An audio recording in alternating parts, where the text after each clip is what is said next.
A máquina fez de novo, ela conseguiu virar um prato de comida mais uma vez, só que o Denji não botou ela pra dentro igual da última vez, se é que vocês me entendem, e pelo contrário, dessa vez ele vai surtar completamente, até porque não é a máquina em si, e sim a Nayuta. Vocês devem estar falando, pô, morreu, não morreu, o que aconteceu, o que você tá querendo dizer? Mas calma, que eu já vou explicar tudo o que aconteceu nesse último capítulo de Chainsaw Man, o 170, onde basicamente só se confirmou tudo o que eu esperava e inclusive teorizei aqui em vídeo pra vocês. E antes de explicar tudo, obviamente eu vou pedir pra vocês deixarem o like e se inscrever no canal que não é inscrito. É sério, me ajuda aí a conseguir a marca de 50 mil inscritos. Mas enfim, voltando aqui pra explicação, o Denji ele tava numa encruzilhada danada aqui, onde de um lado os amigos dele, entre aspas, né, não são amigos, na verdade queria matar ele, e do outro lado simplesmente ele tinha se perdido da Nayuta, onde momentos antes do Denji matar o Balan, ele disse que sabia onde ela estava, e também disse que a segurança pública tinha cercado o restaurante, só que tinha mostrado essa imagem aqui onde não tinha ninguém lá fora. Daí então vem as duas possibilidades que eu estava levando em conta, que é a primeira, ele tá blefando em tudo, ou seja, ele nem sequer sabe onde tá Nayuta, ou muito provavelmente ele já tinha feito o serviço, se é que você me entende. Mas enfim, o capítulo começa com ele aqui entregando alguns sushis aqui pro Denji comer, dizendo que, veja bem, a chave de tudo é fazer as coisas com calma por partes, para desfrutar ao máximo o sushi. É necessário começar pelas peças com sabores mais suaves. E o Denji, né, foi bem educado aqui na sua resposta, né, chupa minhas bolas. Ele fala que, nossa, que boca suja, hein, esqueça Nayuta se continuar respondendo assim. Ele já no ódio já pegou um monte de sushi, tacou na boca, comeu pra caramba. Só que daí isso desalegrou um pouquinho o Balan, ele falou, ei, não coma tudo de uma vez, deixa repousar por um tempo, né, sobre a sua língua, né, pode ser. Ele já ficou revoltado, tacou tudo aqui no chão, jogando na cara dele, etc. Daí então o Denji já vai aqui no assunto principal, né, vou poder ver a Nayuta se eu cuidar da segurança pública lá fora. Então ele diz aqui, seria um espetáculo bárbaro, mas não se precipite, na verdade ninguém planeja acabar contigo aqui, tanto a segurança pública como nós queremos pegar emprestado só um tiquinho do poder do Chainsaw Man. Então ele diz, beleza, me transforme pronto, né, ele falou, calma fera, calma, não acabei de falar que devemos ir com calma, verás que como Chainsaw Man você é incompleto ainda e isso não é exatamente o que precisamos. Daí então finalmente ele revela que o objetivo dele com tudo isso, buscamos o Chainsaw Man capaz de eliminar os nomes dos demônios da existência. No caso ele se refere aqui ao Chainsaw Man em sua forma verdadeira, né, no caso aqui o Pochita. Daí então o Denji pensa que nem fudendo que uma motosserra pode fazer isso, ela só serve para cortar madeira. Daí então ele continua explicando, é só uma suposição, mas pode ser que originalmente as motosserras teriam vários outros usos, acabou apenas como uma ferramenta corte devido ao próprio poder do Chainsaw Man. Voltando ao tema, existem dois requerimentos para o Chainsaw Man se manifestar em sua forma completa: o temor das pessoas pelo Chainsaw Man e sua absoluta miséria. Até pouco tempo atrás o Chainsaw Man era considerado um herói, o que dificultava bastante as coisas, mas eu diria que a essa altura ele se transformou em um medo tão habitual como envelhecimentos ou enfermidade. Isso porque geral estava sofrendo com os ataques dos homens da motosserra. Na verdade, todas as pessoas que acreditavam no Chainsaw Man começaram a se transformar em motosserras igual a ele. Obviamente eles ficavam malucos, atacavam todo mundo, inclusive muita gente morreu, então tava todo mundo com medo do Chainsaw Man. Então ele continua, bem, é o momento de você desfrutar do atum com gordura extra, e pede aqui pro chefe o prato principal. Ele falou, a caminho, e quando o prato chega, geral começa a gritar de horror. Até o demônio da katana fala que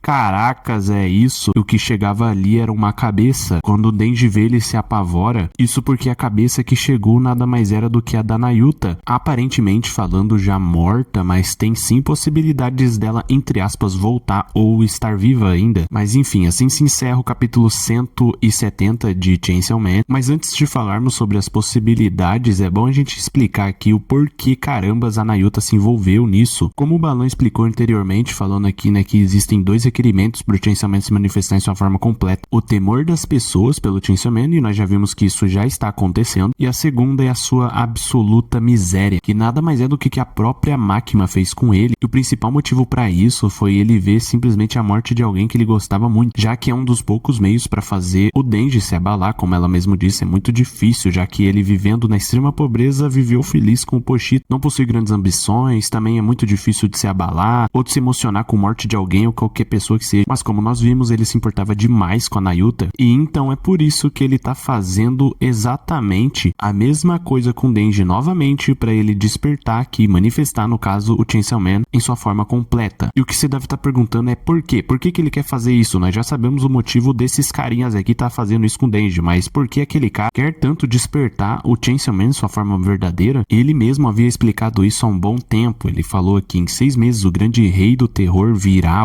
então o objetivo meu e da Kiga é matá-lo e assim salvar a humanidade. Porém, ninguém entendia isso. O próprio Denji fala, grande rei do terror, você acreditou numa idiotice dessa? Então, a própria Nayuta explica que não é idiotice. Esse tal grande rei do terror é o demônio da morte, ele é muito forte, é o demônio mais poderoso de todos os tempos. E um dos meios para conseguir matar esse demônio da morte, eles estão tornando aqui o Chainsaw Man e a Demônio da Guerra entre os mais temidos, pelo menos atualmente. Então meio que ele precisa fazer com que o Chainsaw Man, em sua forma verdadeira, se manifeste o quanto antes e ele possa controlar isso. Agora, como que ele vai fazer isso eu já não sei. Com a Makima, foi com uma espécie de, entre aspas, contrato, onde ele basicamente obedecia as ordens dela durante um pequeno período de tempo. Pelo menos é o que se dá a entender, não dá pra afirmar 100% com todas as letras. Só que, pela cara dos outros membros do grupinho, eles não esperavam que ia tão longe assim, tão cedo. Agora, o que carambas ele vai fazer pra conter o Chainsaw Man se por acaso ele despertar nesse exato momento, eu já não sei. Só sei que a coisa pode ficar bem louca e o Pochita vai se despertar de uma maneira ainda mais poderosa, porque essa forma aqui, que lutou contra a Makima e derrotou 100% dos demônios que ela possuía, estava, entre aspas, extremamente fraco, já que todo mundo acreditava ele ser um herói e não tinha tanto medo dele assim. O que mantinha ele poderoso era simplesmente o medo dos outros demônios a respeito dele. Só que agora ele possui medo das pessoas, dos demônios e simplesmente de todo mundo. E agora ele viu uma pessoa em que ele gostava muito morrer na frente dele, entre aspas, porque tem a possibilidade dela ter feito algum contrato ou manipulado alguém para fazer um contrato para ela e etc. E nós não sabemos. Meio que já revelando aqui também umas possíveis teorias de como a Nayuta pode acabar voltando. Mas enfim, essa aqui só foi minha opinião com base aqui nesse último capítulo. Inclusive, comentem aí embaixo o que vocês acham e deixa o like, se inscreve no canal que é importante e até a próxima.